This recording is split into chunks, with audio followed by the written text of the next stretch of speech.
Aries, hindi nila inakala na magkakaroon ka ng lakas ng loob na lumayo. Pero mayong ginawa mo na, unti-unti silang gumuguho.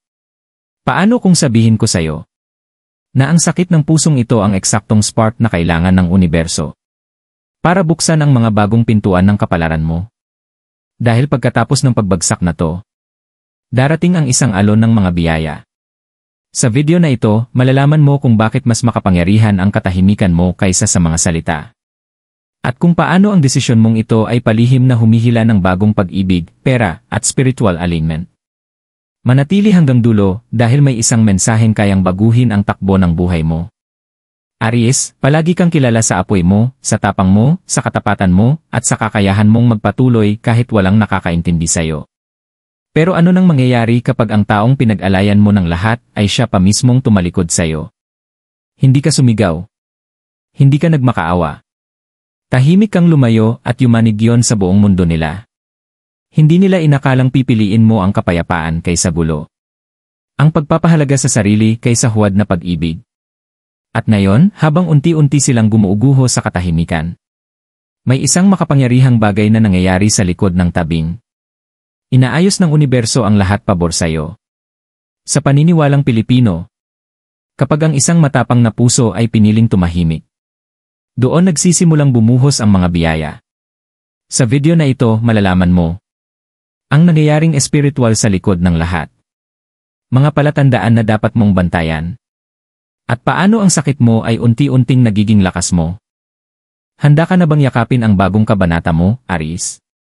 Ang punto ng pagbabago, paglayo. May isang sandali sa buhay ng bawat Aries na sasabihin ng apoy sa loob, sapat na. Hindi dahil sa galit, hindi dahil sa paghihiganti, kundi dahil sa kaliwanagan. Ilang linggo, baka ilang buwan, sinubukan mo. Ibinigay mo ang iyong enerhiya, katapatan, oras, kahit pagod ka na. Pinatawad mo ang kawalan ng respeto. Minala mo ang mga nabasag na pangako. Patuloy kang nag-asang magbabago sila na makikita nila ang halaga mo. Pero hindi nila ginawa. At saka isang tahimik na araw, may kumala sa puso mo. Hindi sa galit, kundi sa kapangyarihan. Na-realize mo na hindi mo kailangang ipatunayan ang pagmamahal mo sa isang taong hindi pa handang tanggapin ito. Kaya lumayo ka. Walang mahabang mensahe. Walang dramatikong paalam. Tahimik lang. At ang katahimikang iyon, sumigaw ng mas malakas kaysa anumang nasabi mo dati. Para sa maraming Pilipino, lalo na yaong lumaki sa tradisyonal na pamilya, hindi madaling lumayo. Tinuruan tayong tiisin, manatili, ayusin. Pero Aries, hindi ikaw binuo para maglaho alang-alang sa iba. Ikaw ay binuo para umangat kahit na mag-isa. Iyon ang punto ng pagbabago. Hindi ka lumayo dahil sa kahinaan, lumayo ka dahil naalala mo kung sino ka. Isang mandirigma. Isang tagapagtanggol. Isang kaluluwang nakipaglaban sa maraming digmaan at nalampasan ang bawat isa. At sa kaloob-looban mo, alam mo, nang huminto kang mangikuti ay siya ring sandali na sisimulang mangikuti ka ng buhay. Ito ang hindi nila inakala. Akala nila babalik ka. Akala nila pwedeng maglaro ng walang hanggan. Akala nila ang pagmamahal mo ang kanilang takbuhan. Pero ngayon, tinitignan nila ang telepono. Binabantayan ang stories mo. Nararaman nila ang puwang na nilikha nila. At ikaw, sa wakas, nakakahina ka ng maluwag. Masakit pa rin. Pero may kakaibang kapayapaan sa pagpili sa sarili. Sa pilosopiyang Pilipino, may kasabihan. Ang pag-alis minsan ay mas makapangyarihan kaysa sa pananatili. At Aries, ang sandali ng paglayo mo ay higit pa sa isang desisyon. Ito'y isang espiritual na pagbabago. Isang deklarasyon sa universo na handa ka na para sa bago. Mas maraming respeto. Mas maraming kapayapaan. Mas maraming pagkakaugnay. Ano ang susunod? Patutunayan lang na ikaw ang hindi kailanman natalo. Ikaw ang nakatakdang palayain. Ang bunga, sila'y gumuuguho kapag wala ka. Kapag lumayo ang isang Aries, may nagbabago, hindi lang sa silid, kundi pati sa hangin. Ang enerhiyang inilaan mo noon nawala na. At ang taong nagkamali ang inakala mong permanente yon. Ramdam na ramdam nila at mabigat. Sa simula, nagkunwari silang walang nangyari. Nagpakalakas. Nagpost ng selfies. Tumawa ng malakas. Sinabi sa mga kaibigan, ayos lang to, babalik si Aris. Pero sa ilalim ng lahat gumuuguho na sila. Dahil iba ang enerhiya ng Aris. Kapag kasama ka, pinapailawan mo ang buong paligid. Nagbibigay ka ng proteksyon, suporta, pakikipaglaban, at pagmamahal ng buong puso. Pero kapag wala ka na naiwan ang lamig. At ano ang natitira? Malamig na katahimikan. Pagsisisi. Panliligalig ng konsensya. Ngayon, nire-replay nila ang lahat sa isip nila. Bawat sandali na nariyan ka para sa kanila. Bawat pagkakataong pinatawad mo sila kahit hindi nila karapat-dapat. Nakikita nila ngayon ang mga bagay na hindi nila napansin dati. Paano nanliliwanag ang mga mata mo nung inaaliw mo pa rin sila kahit nasasaktan ka na? Ang tahimik mong lakas nung pinili mong manatili kahit gusto mo nang lumayo. Sa kulturang Pilipino, madalas nating sabihin, nasa huli ang pagsisisi. At para sa taong ito, dumating na ang pagsisisi na parang dambuhalang alon. Binabalikan nila ang lumang messages. Tinitype, binubura, tinitype ulit. Gigising sa gabi, nag-iisip kung nakalimutan mo na ba sila. Tinutukso ang mga kaibigan mo tungkol sa'yo, pero kunwari nagtataka lang. Nananaginip tungkol sa'yo, gigising na miss ka, at mararamdaman ang nakakapangilabot na katotohanan. Nawala ka na talaga. Para sa isang Aries, hindi kawalan ang katahimikan. Kapangyarihan ang katahimikan. At ngayon, sila'y nalunod dito. Pwedeng subukan nilang palitan ka. Mag-distract sa sarili. Magkunwari na ayos lang. Pero kahit anong gawin nila, walang pumapawi sa puwang na iniwan mo. Walang makakatugma sa apoy mo. Walang katulad ng kakaibang kombinasyon ng tibay at lambot na taglay mo. Ito ay karma, hindi bilang parusa, kundi bilang salamin. Isang espiritual na etyo na nagpapaalala sa kanila na pinabayaang masiraan ng loob ang isang sagrado. At sa kaibuturan ng puso nila, alam nila. Nawala sa kanila ang isang taong hindi na nila muling mahahanap. Sa mga Pilipinong teleserye, laging nandyan ang sandaling ito. Ang umalis ay nagliliwanag, sumusulong. At ang naiwan, lunalu, kapit pa sa alaala na hindi na mababalik. Doon na sila ngayon. Naliligaw. Gumuguho. Pinapanghimasukan ng multo ng bersyon mo na nagbigay ng lahat, ngunit walang hinihinging kapalit. Pero Aries, hindi na ito pasan mo. Hindi na ito pagkakasala mo. Umalis ka ng may dangal at ngayon, tumutugon na ang universo. Dahil ang darating para sa'yo ay higit pa sa anumang iniwan mo. Paglalakbay ng loob ng Aries, lakas, pagpapagaling at paglago. Kapag humupa na ang alikabok at naging pamilyar na ang katahimikan, nagsisimula ang pagbabago sa Aries. Hindi lang emosyonal kundi espiritual. Naroon pa rin ang sakit, ang mga alingawmaw ng pagkadismaya, ang mga alaala na pumapatak sa gabi. Ngunit may ibang bumangon mula sa ilalim ng lahat ng iyon. Kapangyarihan. Ito ang bahagi na hindi nila inaasahan. Akala nila'y masisira ka ng paglayo. Ngunit sa halip, ito ang nagpabanal sa iyong paggising. Aries, hindi ka ipinanganak para manatili sa lugar na nagpapadilim sa iyong liwanag.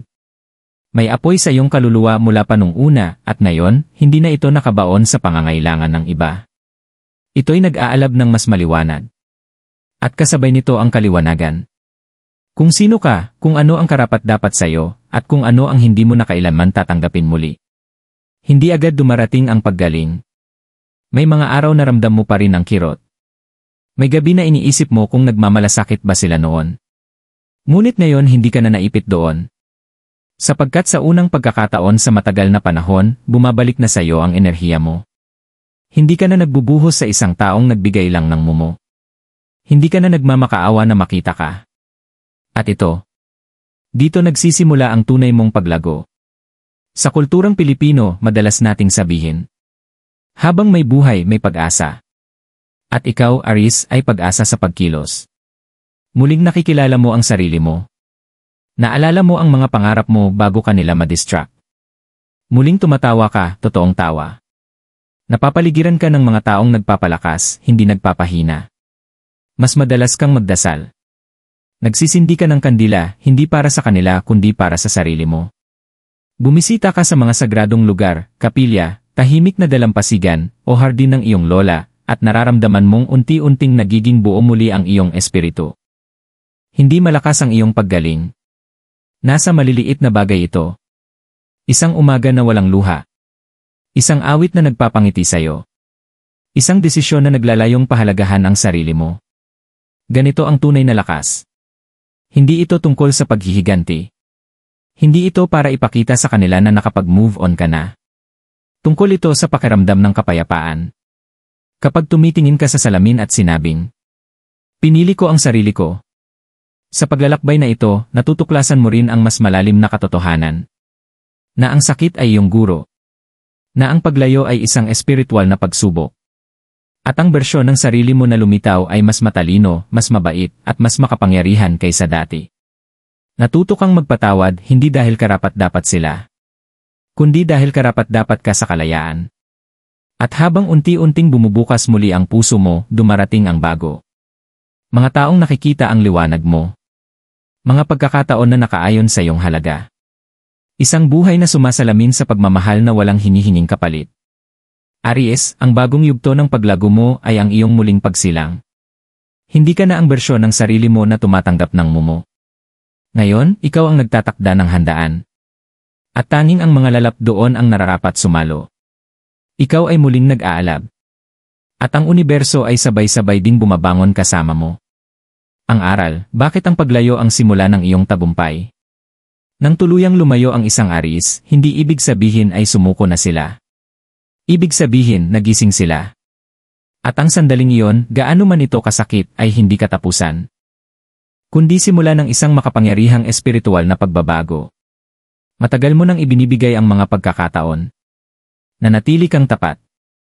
Naniwala kang kayang ayusin ng pag-ibig na kapag minahal mo lang ng todo, magbabago sila. Pero Aries, may mga taong hindi nagbabago dahil hindi pa sila handang umangat. At ikaw? Ipinanganak kang umangat. Kaya't ang paglayo ay hindi kahinaan. Ito'y pagkakaugnay, alignment. Sa mga pagpapahalagang Pilipino, mataas ang paggalang sa katatagan. Ngunit madalas nating malito ang katatagan sa pagtitiis ng tahimik. Tinuturuan tayong manatili, maging matyaga, magdusa, magsakripisyo. Ngunit minsan, ang tunay na lakas ay nasa pag-alis sa mesa kung saan hindi na ihinahain ang pag-ibig. At nang gawin yon ng isang Aries. Nagpapadala ito ng malakas na mensahe sa universo. Handa na ako para sa mas marami. Mas maraming kapayapaan. Mas maraming paglago. Mas maraming koneksyon. Mas maraming layunin. At ang universo ay tumutugon hindi sa gulo kundi sa kaliwanagan. Ito ang iyong tagumpay. Hindi ito parang paputok. Kundi parang luha sa unan at tahimik na mga gabi. Parang pagpili ng kapayapaan kaysa drama. Parang paglayo kahit na nananatili ang pagmamahal ng puso. Ngunit sa kabila ng sakit na yon, natutunan mo. Sagradong yaman ang enerhiya mo. Hindi dapat masayang ang pag-ibig mo. Regalo ang presensya mo at hindi lahat ay karapat-dapat dito. Nagsimulang mabatid ang mga pattern. Naintindihan mo kung bakit kailangang magsara ang ilang pinto. Bakit ang pagtanggi pala ay proteksyon. Bakit ang Diyos, ang universo, o anumang makapangyarihang puwersa ang pinaniniwalaan mo, ay ginagabayan ka tungo sa mas mabuting bagay. At ngayon, sa bawat hakbang pasulong, nagiging ikaw na. Hindi ang bersyong ni manipula nila. Hindi ang bersyong lumiit para mapanatili ang katahimikan. Kundi ang bersyong nagniningning ng walang paghingi ng paumanhin. Sa espiritualidad na Pilipino, sinasabi natin, kung hindi para sa'yo, kahit pilitin mo, mawawala rin. Ngunit totoo rin ang kabaligtaran. Ang tunay na para sa'yo ay palaging makakahanap daan. At ngayong nagbigay ka ng espasyo sa pamamagitan ng paglayo. Sa wakas, may puwang na para sa kung ano talaga ang nakatakdang pumasok. Hindi ito simpleng pagkabigo sa pag-ibig. Ito ay isang muling kapanganakan. At ikaw, Aries. Naipasa mo ang pagsubok ng may lakas, biyaya, at banal na apoy. Ano nang susunod para sa Aries? Bago mga pinto ang bumubukas. Pagkatapos ng bagyo, may katahimikan. Ngunit ngayong pagkakataon, hindi walang laman ang katahimikan, puno ito ng posibilidad. Aries, ang desisyon mong lumayo ay hindi lamang matapang na hakbang. Ito'y sagradong paanyaya sa universo. Isang paanyaya na nagsasabing, handa na akong tumanggap. At ngayon, ang mga pintong dati hindi mo makita unti-unti nang bumubukas. Mapapansin mo muna ang maliliit na bagay. Masiginagalang ka ng mga tao. Mga hindi inaasahang mensahe mula sa bagong kakilala. Pagbuti ng daloy ng pera. Mga sininkronisisidad tulad ng paulit-ulit na numero, lalo na 111, 222, o 888. Mga panaginip na mas malinaw at may kahulugan. Hindi ito mga aksidente. Ito'y mga kumpirmasyon. Sa kulturang Pilipino, tinatawag natin ito na ganti ng langit, gantimpala mula sa kalangitan. Kapag pinili mo ang sarili mo, kumilos ka ng may integridad, at lumayo ka ng malinis ang puso, tumatugon ang banal. At ang tugon ay kasaganaan. Ngayon na hindi na nauubos ang enerhiya mo, muli kang nagliliwanag. Napapansin ka ng iba. Dumarating ang mga oportunidad. Ang mga pintong minsang nakasarado ay bumubukas ng walang kahirap-hirap. At pinakamahalaga, nagsisimula kang makaakit ng mga taong tugma sa bagong vibrasyon mo. Ito'y mga kaluluwa na hindi lang gustong gamitin ang liwanag mo. Ginagalang nila ito. Pinagyayaman nila ito. Hindi nila itinuturing na hamon ang pagmamahal mo, nakikita nila ito bilang biyayang dapat pahalagahan. Aries, paparating na ang pag-ibig. Ngunit hindi tulad dati. Ang pag-ibig na ito ay hindi ka lulituhin. Hindi ka sasaktan tapos hihingi ng paumanhin. Hindi ka iiwan na may tanong. Dadalhin ito ng kalmado, malinaw, at may kumpiyansa. Dahil isa ang magbabalik na pagmamahal, ang paggaling na naganap sa loob mo. Magsisimula ring dumaloy ang mga biyayang pinansyal.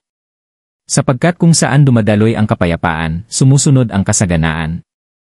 Maaaring makatanggap ang ilang aris ng biglaang alok, promosyon, o di inaasahang pagkakakitaan. Ang iba'y makakasumpong ng kaliwanagan sa kanilang landas, isang bagong ideya sa negosyo, pagbabago sa karera, o lakas ng loob na tuparin ang matagal ng pangarap.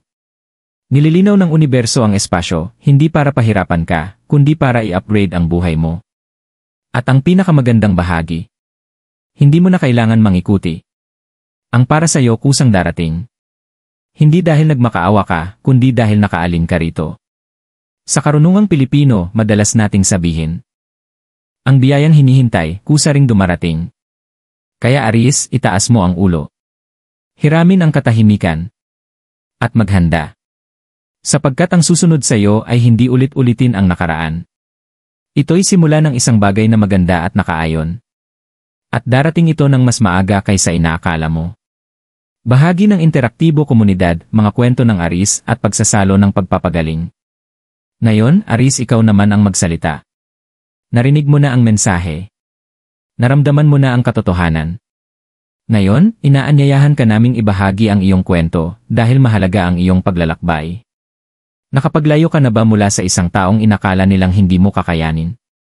Pinili mo na bang unahin ang sarili mo kahit na sinaktan ang puso mo?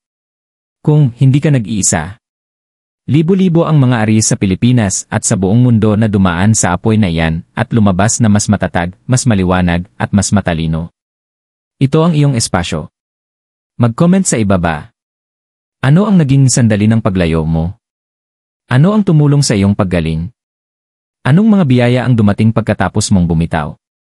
Kahit hindi ka Aries, baka may mahal ka na Aries, o baka nakaranas ka rin ng ganitong pagbabago. Para rin ito sa iyo.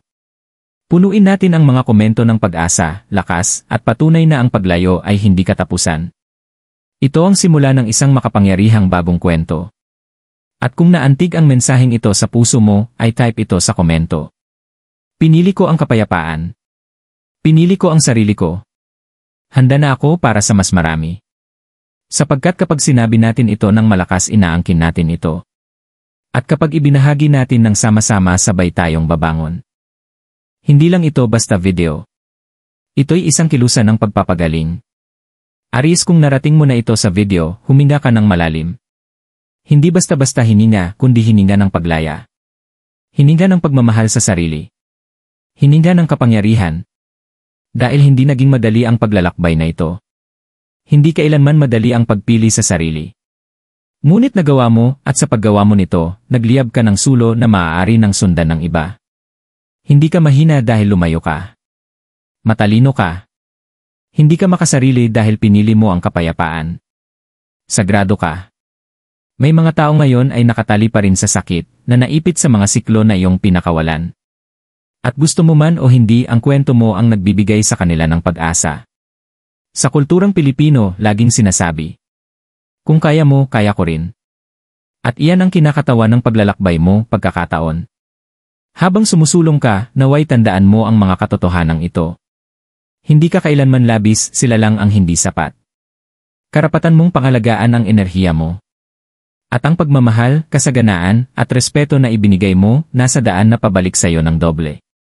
Ang liwanag mo, Aries, ay nagsisimula palang magningning. At ngayon, nililinis ng universo ang daan sa unahan. Hindi dahil ikaw ang nangungikuti, kundi dahil ikaw ang pinili. Kaya't bumangon ka, mandirigma. May biyaya. May apoy. May puso. Pinakamaganda pa ang darating. At nagsisimula na sa iyo.